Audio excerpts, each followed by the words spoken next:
Ya, halo friends, kembali lagi di channel YouTube saya. Bersama saya Henok.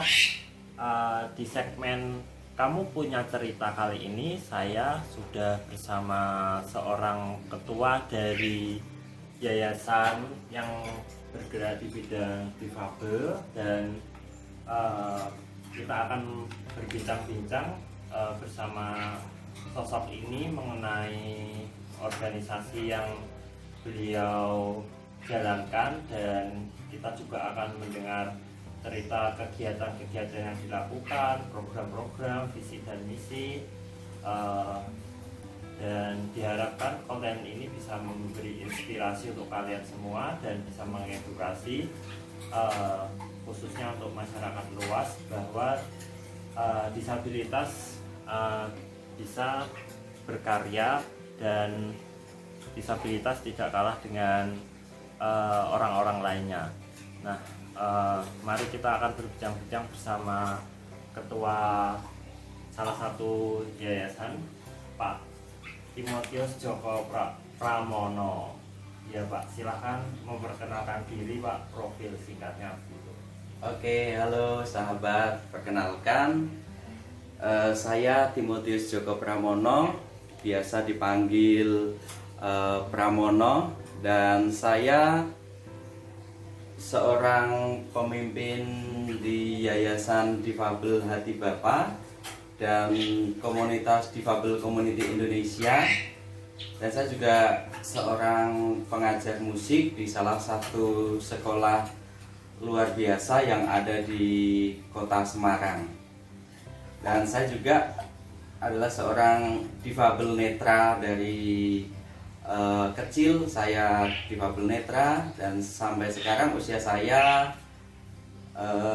agak tua, Mas. Usianya 35 tahun. Oh iya, masih termasuk generasi milenial. Ya.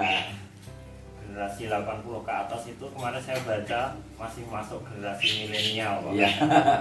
Jadi ya masih usia-usia produktif untuk berkarya. Betul. Iya. Pak Pram ini kan tadi dari profil singkatnya adalah seorang ketua dari Difabel Community Indonesia. Nah, kalau boleh tahu nih Pak, bisa diceritakan nggak Pak sedikit sejarah berdirinya dari Difabel Community Indonesia dan Yayasan Difabel Hati Bapa ini Pak? Oke, jadi untuk Yayasan Difabel Hati Bapa itu sendiri, awal mulanya berdiri itu dari dari cita-citanya almarhum Mami Susi. Jadi Mami Susi ini sebelum beliau dipanggil Tuhan, punya cita-cita pengen mempunyai sebuah yayasan, yang dimana yayasan itu untuk menampung dan untuk pemberdayaan teman-teman difabel. Nah, dan waktu tahun 2015 itu Mami Susi sudah dipanggil Tuhan ya Mas Ino ya. Jadi di tahun 2015 Papi Danis resmi mendirikan Yayasan Difabel Hati Bapa, yang misi dan misinya dari Yayasan Difabel Hati Bapa ini, dari yayasan ini mempunyai kerinduan untuk pemberdayaan teman-teman difabel, dan untuk misinya ingin menormalkan teman-teman difabel. Bukan berarti dinormalkan itu untuk teman-teman yang tunanetra terus bisa melek, bisa melihat gitu, enggak, tapi menormalkan teman-teman difabel ini mereka bisa hidup normal seperti orang-orang yang non difabel. Misalnya yang orang-orang non difabel itu usia produktif, mereka bisa bekerja. Jadi kita dari yayasan itu, dari yayasan kita pengen juga teman-teman difabel itu juga sama, mereka juga bisa bekerja seperti orang lainnya. Orang yang lain, anak-anak yang lain bisa belajar, bisa sekolah. Kita juga mempunyai kerinduan anak-anak difabel yang ada di usia pendidikan, mereka juga bisa sekolah seperti anak pada umumnya. Kurang lebih seperti itu Mas Ino. Oh, jadi diawali kerinduan dari Mami Susi, ini istri dari Papi Danis. ya? Iya. Nah, jadi Papi Danis ini mewujudkan ya impiannya dari Mami Susi, dan Pak Pram ini membantu juga, ikut mewujudkan juga ya Pak ya? Ya kurang lebih seperti Kurang lebih itu. seperti itu ya, Jadi ini apa ya istilahnya kalau anak zaman sekarang penggembira. Gembira ya. Iya, kita bekerja sama begitulah. Jadi Iya. untuk Yayasan Difabel Hati Bapak ini mulai berdiri tanggal 9 Februari 2015 Mas Ino. Oh, jadi sudah cukup lama ya, 5 tahunan ya Pak Iya, ya? kurang lebih 5 tahun. Nah, karena untuk kalau kita mendirikan sebuah yayasan itu kan secara secara dana juga kita memerlukan dana yang besar, dan pokoknya memerlukan banyak persiapan. Jadi dari perjalanan 2015 kesininya itu yayasan ini kok istilahnya kok serasa jalan di tempat untuk kegiatan belum ada gitu ya. Terus kemudian Papi bersama dengan saya dan ada beberapa teman juga, kita mempunyai pemikiran bahwa gimana kalau untuk kegiatan yayasan ini untuk istilahnya mengumpulkan teman-teman difabel, kita juga mendirikan semacam satu komunitas, dan akhirnya di tanggal 19 Desember 2017 berdirilah sebuah komunitas difabel. Ini adalah bagian dari Yayasan Difabel Hati Bapa ya. Kita namakan sebuah komunitas ini Difabel Community Indonesia begitu. Jadi kalau boleh tahu nih Pak, cakupan dari Difabel Community Indonesia ini mencakup jenis disabilitas apa saja, dan mungkin dari kalangan usia kah, atau dari lintas disabilitas kah, atau bagaimana Pak? Oke, kalau untuk Difabel Community Indonesia sendiri, karena judulnya sendiri sudah Difabel Community Indonesia ya Mas Ina. Ya. Jadi kita memfasilitasi atau mewadahi untuk teman-teman dari berbagai macam jenis disabilitas, baik itu dari teman-teman tunanetra, tunarungu wicara, tunagrahita, autis, kemudian daksa, kita ada semua. Juga ada yang MDVI juga. Jadi bukan hanya lintas difabel, kita juga terdiri dari lintas agama juga, Mas. Oh, jadi lintas difabel dan beragam macam agama. Iya betul. Beraneka ragam agama. Jadi satu, kita berkumpul dalam suatu wadah untuk memfasilitasi mereka gitu ya Pak ya. Untuk mereka mengasah potensinya mereka. Jadi setiap teman-teman ini kan pasti punya, walaupun sedikit pasti mempunyai satu potensi, dan di situ kita menggali dan kita mengasah potensinya mereka seperti itu. Nah, ini difabelnya itu dari lintas usia atau kita dari lintas usia. Jadi usia yang sekitar berapa ya sebentar, untuk anggota kita yang termuda itu sekitar mungkin 3 tahunan. Oh, sekitar 3 mulai tahun dari balita ya Pak ya? dari balita. Memang kita sudah memperlengkapi mereka dengan berbagai macam keterampilan. Tujuan kami supaya waktu nanti mereka sudah usia produktif, mereka itu sudah mempunyai bekal. Dan untuk yang teman-teman yang memang sudah usia produktif, kita asah kembali supaya mereka bisa bersaing di dunia industri dan dunia kerja seperti itu. Wah, Iya. jadi cukup ini ya Pak ya, cukup bervariasi ya, Iya. dari jenis disabilitas, dari lintas usia juga. Jadi semuanya ikut difasilitasi supaya mereka bisa berdaya dan bisa berkarya di masyarakat gitu ya Pak ya. Betul. Jadi kerinduan kita untuk teman-teman ini juga mereka bisa menjadi menjadi dampak di tengah masyarakat Ya, jadi bisa ikut terlibat lah ya Pak, Iya, dalam betul. kehidupan masyarakat ya. Iya, Agar mungkin kita bisa menghilangkan stigma-stigma di pandangan masyarakat kalau disabilitas itu tidak semuanya lemah ya. Jadi disabilitas itu pasti meskipun sedikit itu mereka punya sesuatu nilai lebih lah yang pasti berharga pasti ya. mereka mempunyai sesuatu yang lebih. Waktu kita menggali itu pasti kita akan menemukan ada sesuatu yang lebih dari teman-teman difabel itu sendiri. Jadi kita juga mengedukasi ke masyarakat, menghilangkan mungkin di pemandangan masyarakat kan kalau mempunyai keluarga difabel itu mungkin merepotkan, memalukan kan seperti itu. Jadi kita mau membuktikan ke masyarakat bahwa mempunyai keluarga difabel itu bukan akhir dari segalanya. Mempunyai keluarga yang berkebutuhan khusus itu tidak suatu aib, tapi di situ kita akan melihat bahwa teman-teman difabel ini di dalam keterbatasannya mereka pun bisa sama seperti orang-orang yang non difabel asalkan diberikan kesempatan seperti itu. Iya, oke Pak.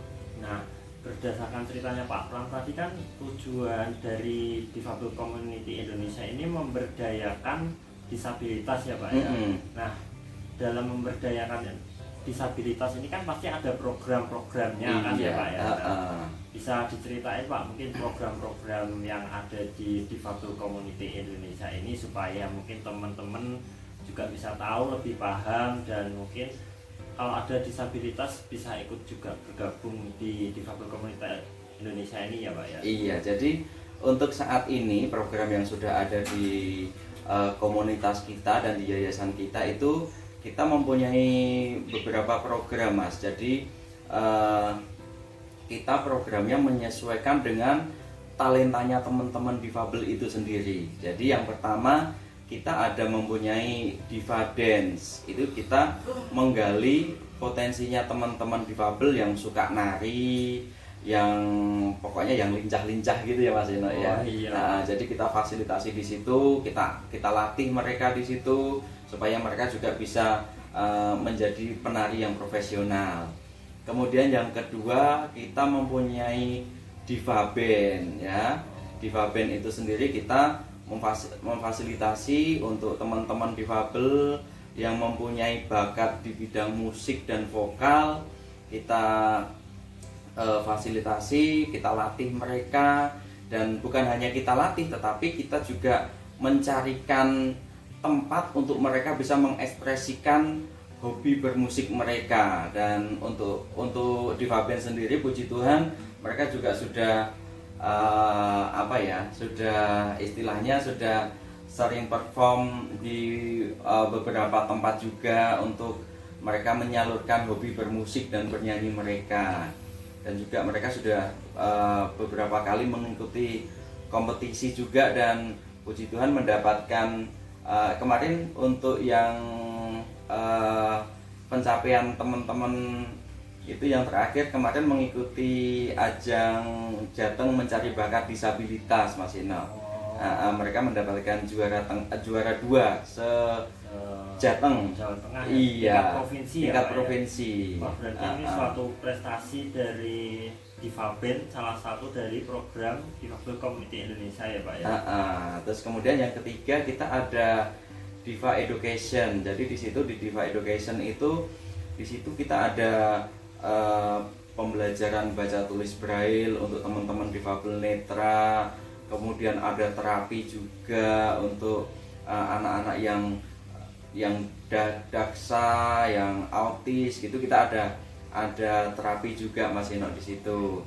Dan masih banyak lagi pokoknya yang berkaitan dengan edukasi itu masuknya di Diva Education itu tadi. Kemudian yang keempat kita ada Diva Collection. Ya, Diva Collection ini kita mewadahi untuk teman-teman yang punya bakat kayak menggambar, membuat melukis. Bukan. Untuk education itu untuk teman-teman yang bisa menggambar kayak saya bilang kayak desainer Oh, membuat desainer. baju gitu loh Mas ya. Oh. Dan nanti dijahit terus membuat pernak-pernik gelang, kalung, bros kayak gitu ada. Itu Oh. termasuk di Diva Collection. Oh, kayak membuat suatu kerajinan gitu ya, Pak, ya. Iya, terus kita juga ada Diva Green and Fish. Jadi nanti kita juga akan tunjukkan Green and Fish itu seperti apa sih. Jadi kita ada program pertanian, cocok tanam dan budidaya ikan. Tapi cocok tanamnya bukan di sawah dan budidaya ikannya bukan di tambak atau di kolam, bukan di tambak atau di kolam yang empang gitu Mas. Tapi kita untuk bertaninya dan budidaya ikannya di pekarangan rumah, karena supaya mudah untuk dijangkau teman-teman itu sendiri. Jadi nanti kalau di tambak gitu kan, yang teman-teman pakai kursi roda kan susah ya Mas ya. Oh, iya. Bisa-bisa kalau yang untuk teman-teman netra juga bisa kecemplung kan. Jadi kita membuat program bercocok tanam dan budidaya ikan tapi masih di pekarangan rumah sendiri. Kemudian untuk yang ke-6 dan ke-7 itu, yang ke-6 kita punya TPQ Difabel Barokah, dan yang ke-7-nya kita mempunyai PD Aikumene atau Persekutuan Doa Aikumene, karena kita kan lintas agama. Oh, jadi Kita lintas agama, jadi untuk yang teman-teman muslim kita ada TPQ belajar ngaji, pakai Al-Qur'an Braille gitu kan. Jadi kalau teman-teman difabel ini ikut ngaji di tempat ngaji yang umum gitu kan, mungkin gurunya masih terkendala dengan tulisan Braille atau dengan dari teman-teman yang mungkin yang untuk yang hiperaktif itu kan butuh penanganan khusus. Nah, terus kita juga ada persekutuan doa juga untuk yang Nasrani. Jadi itu ada 7 program di tempatnya kita Mas. Nah, iya. Jadi menarik sekali ya Pak ya, programnya cukup lengkap ya Pak ya untuk lintas disabilitas ini ya. Jadi ada musik, ada nari, mungkin yang nari itu untuk yang disabilitas Untuk rungu, bicara, geraita. Oh, Geraita. saya ada kelupaan satu Mas. Oh, apa itu Pak? Ada yang namanya kita mempunyai program namanya Batik Diva. Jadi Batik Diva ini, tapi ini belum berjalan Mas, karena kita mau menjalankan ini membutuhkan biaya yang lumayan. Jadi Batik Diva ini kita berencana untuk membuat batik ya, memproduksi batik.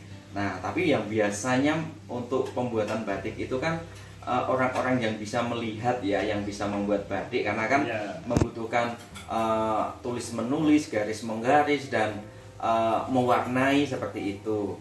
Nah, yang membuat visualisasi gitu ya, Pak, ya. yang membuat batik kita memerlukan dana yang agak lumayan, karena kita pengen memproduksi batik tapi nanti batiknya ini semua teman difabel itu bisa membuatnya, termasuk itu teman-teman yang difabel netra. Jadi kita baru bagaimana caranya biar teman-teman yang difabel netra pun bisa membuat batik. Itu kan keren banget ya Mas ya. Luar biasa sekali seorang tunanetra bisa membatik ya iya, Pak, jadi ya. itu kita memerlukan dana yang cukup lumayan untuk membuat alatnya itu Mas Eno. Oh, Gitu. jadi ini masih rencana ya Pak, ya, salah satu program yang direncanakan. Iya, ya, Pak, ini ya. yang salah satu program kita yang belum berjalan. Oh, ya. Semoga nanti bisa terrealisasikan ya Pak ya. Amin ya. Seiring berjalannya Iya. waktu. Amin. Semoga program yang satu ini bisa terwujud, Iya. bisa memperlengkapi program-program yang ada di Difabel Community Indonesia. Iya, amin. Mohon doanya dari sahabat semuanya juga ya. Nah, tadi kan sudah banyak sekali program dari Difabel Community Indonesia, visi misi, terus alasan organisasi ini berdiri, kita sudah mendengar banyak sekali cerita pengalaman mengelola Yayasan Hati Bapa dan Difabel Community Indonesia ini. Ada suka dukanya nggak sih Pak? Mungkin boleh diceritakan ke teman-teman gitu. Ya, kalau suka dukanya apa ya Mas? Kalau untuk sukanya dulu ya.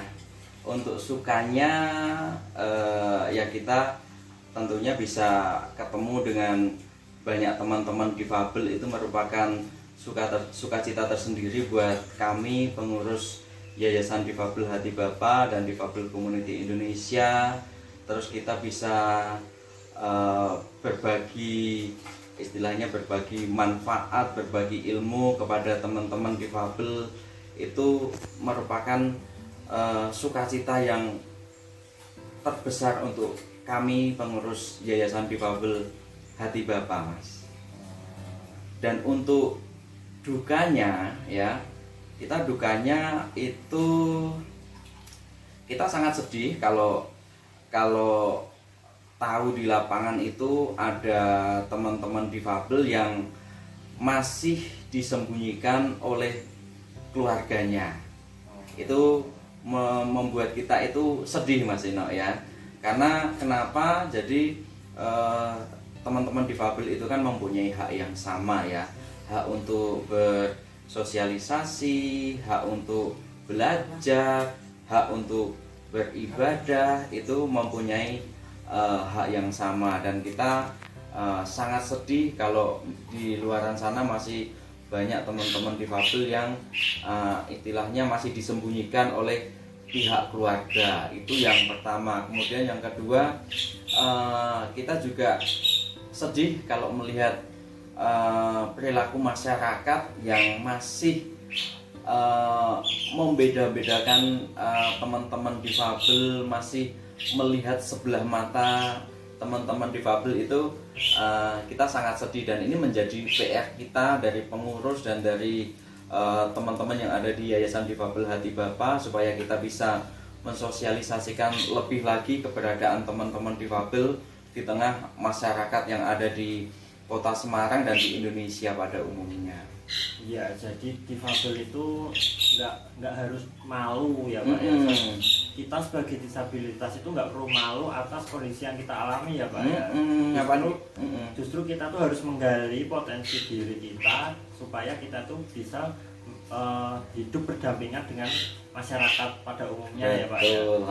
Dan khususnya untuk orang tua yang memiliki anak disabilitas, ayo jangan malu memiliki keluarga, anak atau mungkin kerabat yang disabilitas. Tapi bantulah mereka untuk berkembang, menemukan jati diri mereka, bantu mereka untuk berkarya, berbaur di masyarakat agar stigma-stigma negatif terhadap disabilitas itu bisa kita hilangkan ya Pak. Iya betul, seperti yang saya sampaikan di awal tadi bahwa sebenarnya difabel itu tidak butuh dikasihani, tidak butuh spesialkan, tapi yang mereka perlukan adalah kesempatan, Mas. Baik itu kesempatan dari keluarga, kesempatan dari masyarakat, kesempatan dari pemerintah. Jadi yang diperlukan oleh teman-teman ini adalah sebuah kesempatan. Coba berikan mereka kesempatan, dan kita akan melihat mereka pun kalau Bapak Ibu teman-teman bisa, teman-teman difabel pun mereka juga bisa sama seperti yang Bapak Ibu dan teman-teman lakukan. Ya, dan di sini peran orang tua juga ikut terlibat ya Pak? Iya, sangat penting. Peran dari orang tua dan keluarga itu sangat penting, karena yang waktunya yang paling banyak 24 jam itu kan bersama dengan keluarga ya Mas ya. Iya, jadi mereka yang membesarkan, merawat, yang mendampingi ya Pak ya. Dan untuk di sini apakah peran orang tua dari disabilitas juga ikut ambil bagian Pak? Sangat Mas. Jadi kesempatan ini saya juga ingin mengucapkan banyak terima kasih untuk orang tuanya anak-anak difabel yang ada di Yayasan Difabel Hati Bapa dan Difabel Community Indonesia. Mereka ini tidak kenal panas, tidak kenal hujan Mas. Kalau ada jadwalnya kegiatan di sekretariat, ada kegiatan latihan, kegiatan terapi, walaupun itu hujan tetap mereka hajar ya.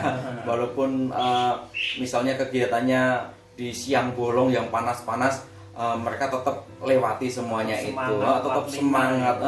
Untuk apa? Mereka karena juga ingin anak-anaknya itu maju. Jadi saya mengucapkan banyak terima kasih untuk Bapak Ibu yang sudah setia dan luar biasa mendampingi teman-teman difabel dimanapun mereka berkegiatan. Bapak Ibu selalu mendampingi, luar biasa banget Mas. Iya, jadi peran orang tua itu sangat penting sekali untuk mendukung tumbuh kembang anak-anak disabilitas ya Pak ya. Iya. Jadi untuk para orang tua, marilah kita mendukung anak-anak kita mencapai apa yang mereka ingin capai, dan jangan malu mempunyai keluarga atau saudara disabilitas. Jadi biarkanlah para disabilitas ini mendapatkan hak dan kesempatan yang sama, baik itu di dunia pekerjaan, di dunia sekolah, dunia lingkungan pergaulan sosial, gitu ya Pak ya. Iya betul.